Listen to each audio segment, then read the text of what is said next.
And the time as of right now is 5:54 and 45 seconds. Date is January 15th, 2026. This is after I have spoken with Madfinger Games about the third ban that I got that was lifted immediately because we went through it the second time around and excuse me, and looked up. Where is it? See, this, what is it? Here, no, it's the triggers. No, it wasn't the triggers. It was the buttons. One of these buttons had soft pull on it.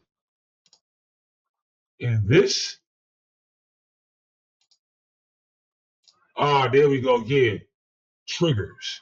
It was hair triggers. Now, I don't know how that happened because all I did when I first connected the controller, the Xbox Series Elite 2, I updated it through the companion app that's right here. It came on the other screen. Hold on, I got three screens.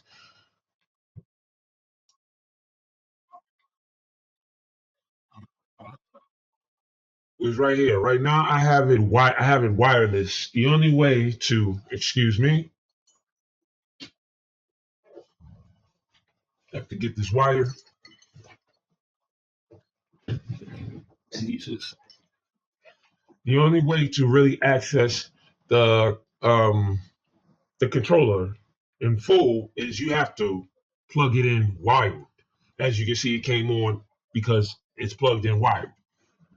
Now, this doesn't even stay on. As long as I had configured the back paddle buttons across three profiles, it works fine. So I don't even have to have this app open at all. But when it came to this, as this is V7, there has been 6 different versions. This is the 7th version.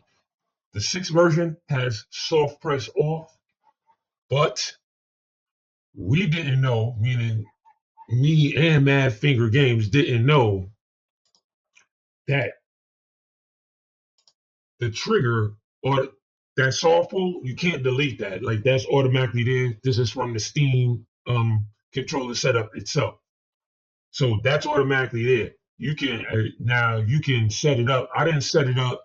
Only way you can set it up and activate it is it has to be on. I'm not going to do it.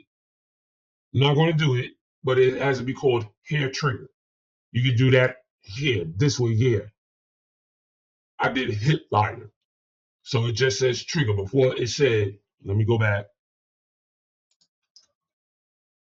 Before it, wait, yeah, before it said trigger, it said hair trigger.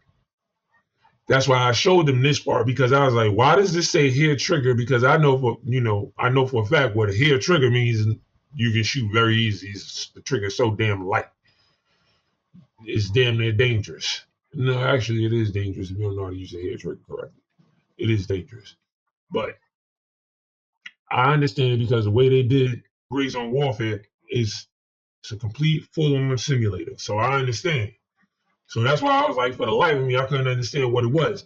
This is all when it was on hair trigger, that's Steam's input automatically because it automatically detected the game and it detected the controller and it automatically put the scheme in because it'll say on here what it's for.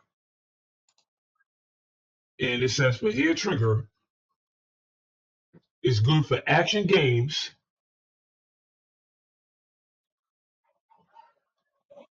where you want to be able to quickly send the soft press command with the quick pull and release. Yeah, that's a hair trigger. That's the definition of a hair trigger, controller wise. That is a complete definition of a hair trigger, controller wise. So, yeah, I put it straight on hip fire normal. and that's the way it's going to be. So I just had to do this quick video because I don't know if anybody else has ran into this issue. But you will run into a ban issue if you have the triggers on the Xbox Series Elite 2. If you have the triggers set to hair trigger, and any one of these buttons that is set to soft press. Nothing should be set to soft press. It should be regular press, double press, long press. I wouldn't even do start press. I wouldn't do release press because that sounds like hair trigger. And soft press, of course, is hair trigger. I don't know anything about analog. I'm not doing that.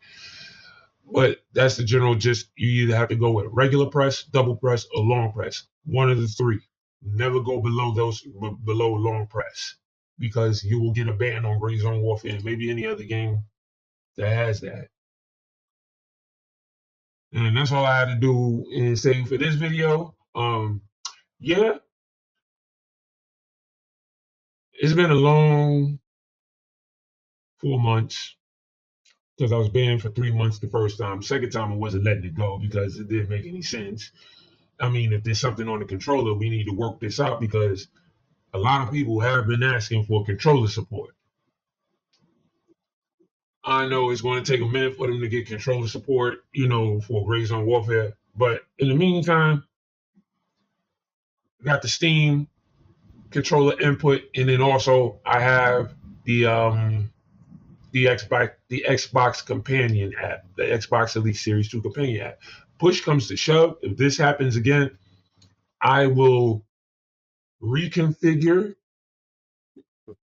everything that was on the Steam controller input. I'll just put it on the Xbox Elite Series 2 Companion app, and I'll just use that from that point on because Steam's input, it doesn't allow. Once upon a time, you could use the back paddles in Steam. I don't know what they did to remove it, but it's been removed. So I had to go through the companion app to set it across 3 profiles to access and activate the back paddles for the game.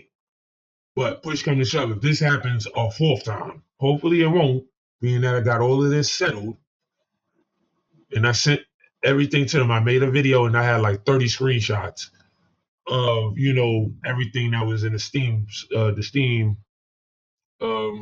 input. As you can see,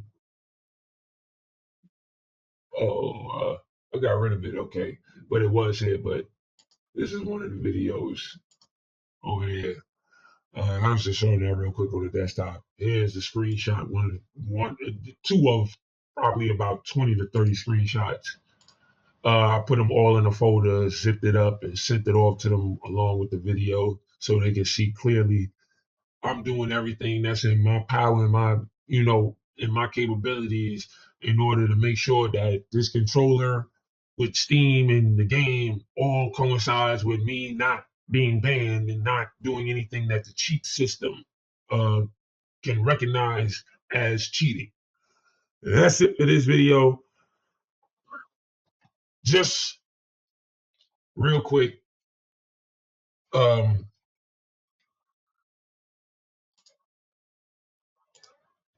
this is a template. I made the template. You'll see from 1 to 7. V7 is the ultimate template because it gets rid of all soft press, all hair trigger inputs. It's just regular decular.